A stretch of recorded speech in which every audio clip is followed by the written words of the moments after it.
Dans l'ultime épisode de la saison 7, à notre grand étonnement, Tyrion sortait vivant de sa confrontation avec sa sœur. C'était pourtant pas gagné au départ, on va pas se mentir. Cependant, nous ne savions pas quels ont été les arguments de Tyrion qui ont ensuite amené sa sœur à changer son opinion concernant son implication dans la guerre contre les marcheurs blancs. Nous apprenons effectivement par la suite que la bougresse a menti à tout le monde et même à Jaime. Mais bon, au point où on en est, on ne s'attendait pas à ce que Cersei tienne sa parole. Néanmoins, lors de cet épisode, nous serons amenés à douter de la loyauté d'un personnage aux mœurs indiscutables jusqu'ici, à savoir Tyrion. Ce dernier observe dans le noir et ne semble clairement pas apprécier le rapprochement physique de Jon et de Daenerys. Il est donc temps de se demander pourquoi.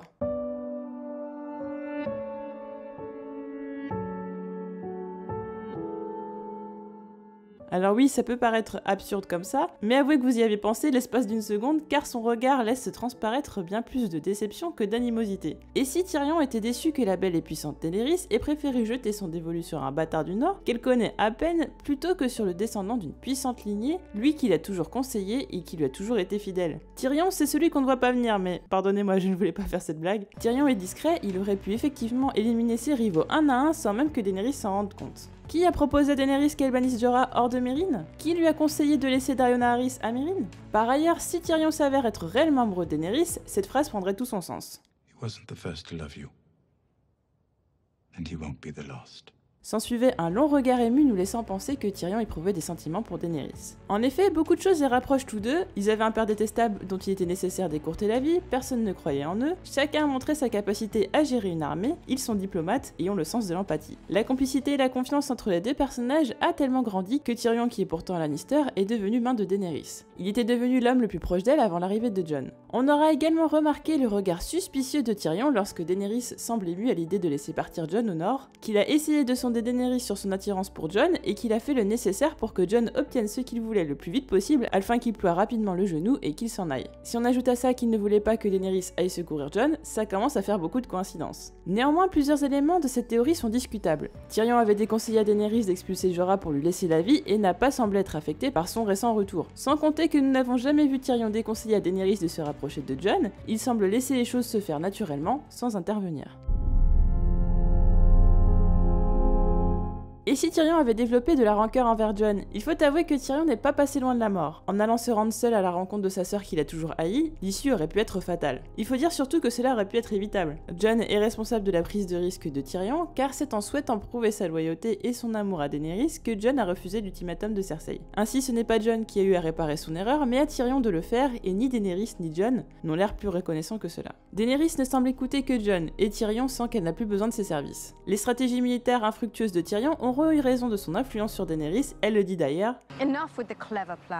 et montre dès sa première rencontre avec Jon qu'elle est prête à faire des concessions pour lui et surtout à l'écouter. Elle lui a demandé des conseils pour battre les Lannister, elle a volé au secours de Jon et ses compagnons, elle décide de partir en bateau aux côtés de Jon vers Winterfell, malgré la perplexité de Jorah. Tyrion se sentirait délaissé par Daenerys et aurait peur de la suite. Il n'aurait pas seulement des craintes concernant son avenir en tant que main de la reine, mais aussi concernant les conséquences que l'histoire d'amour entre Daenerys et Jon pourrait avoir sur la guerre. Daenerys qui serait plus préoccupée par son amour pour Jon que par ses responsabilités de reine et de conquérante. Ou encore qu'elle écoute les conseils de Jon qui pourraient ne pas forcément être les meilleurs, bien qu'il ait gagné plusieurs batailles, il n'en est pas moins encore un jeune homme. Qui plus est, on ne peut que se remémorer la dernière histoire d'amour entre un Stark et un Targaryen qui a eu des conséquences désastreuses sur l'avenir de Westeros. Robert a accédé au trône, certes c'était une bonne chose, mais en mourant, il y a mis Joffrey et Cersei Lannister, pas forcément mieux que le roi fou. Tyrion pressent certainement que cette idylle tournera mal, qui plus est, l'idée de la femme forte et indépendante qu'a connue Tyrion est écorchée puisqu'elle semble aveuglément suivre les conseils de Jon. Une tournure qui déplairait fortement à Tyrion. Certains pensent même que Tyrion souhaiterait être le successeur de Daenerys et qu'un bébé nuirait à ses plans. Mais je n'y crois pas une seule seconde. C'est la théorie la moins crédible, mais bon, il faut être préparé à toutes les éventualités dans Game of Thrones. Et si Tyrion avait accepté de faire monter l'enfant de Cersei sur le trône après la mort de Daenerys? D'où est née cette hypothèse? Eh bien tout simplement du fait qu'après que Tyrion ait découvert que Cersei était enceinte, nous n'avons pas entendu la suite de la conversation. Nous savons simplement que Cersei a cédé à la requête de Tyrion, mais nous ne savons pas en échange de quoi.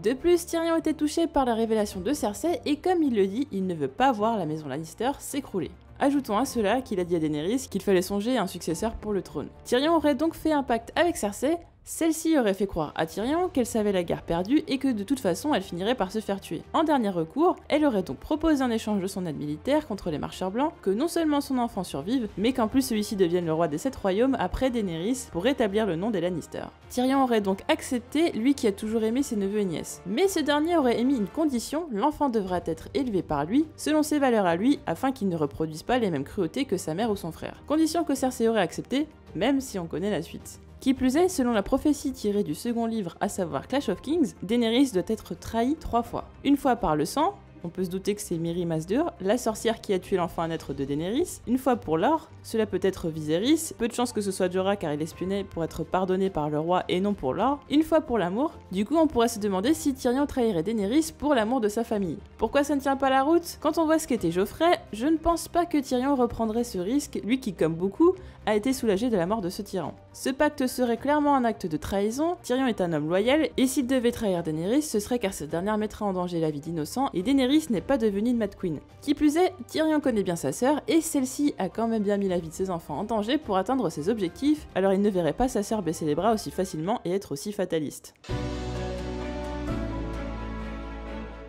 Et si Tyrion était en avance sur son temps, à quoi bon avoir des générations qui se succèdent sur le trône si celles-ci ne gouvernent pas bien? Pourquoi gouverner ne serait-il pas plutôt réservé à ceux qui le méritent, ceux qui sont aimés du peuple car ils le traitent correctement? A l'instar des îles de fer et de la garde de nuit, Tyrion souhaiterait mettre en place un mode d'élection. L'histoire de Westeros a su démontrer que monarchie et bien-être du peuple ne faisaient pas forcément bon ménage. Les exemples les plus récents sont sans équivoque Cersei, Geoffrey et Aerys II. L'une prête à tout pour asseoir son autorité sur la totalité du continent, et les deux autres, eh bien ils aimaient juste faire souffrir. Bien qu'Aerys II, appelé aussi le roi fou, soit un cas particulier car il n'a pas toujours été comme ça. Tyrion a choisi Daenerys car il souhaitait briser le cycle infernal qui ressemble à une roulette russe. À chaque génération, on ne sait jamais quel type de souverain va gouverner Westeros. Daenerys aussi voulait briser ce cycle, et le fait qu'elle ne puisse pas enfanter l'a conforté dans cette idée. I'm not going to stop the wheel.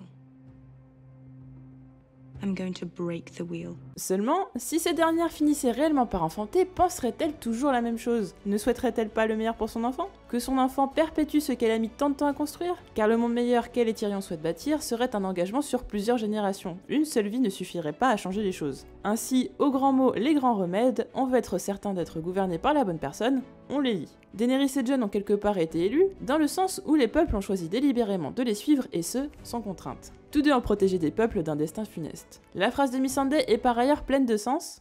Elle n'est pas notre reine parce qu'elle est la fille d'un roi que nous n'avons jamais connu. Elle est la reine que nous avons choisie. Il en va de même pour Tyrion, et ce dernier souhaiterait que ce choix qu'il a eu de suivre Daenerys soit possible pour les générations futures, qu'elle puisse elle aussi choisir qui elle souhaite suivre. C'est par ailleurs, je pense, un point de vue partagé par Varys qui agit dans l'intérêt du peuple quand il ne s'agit pas de sauver sa propre vie.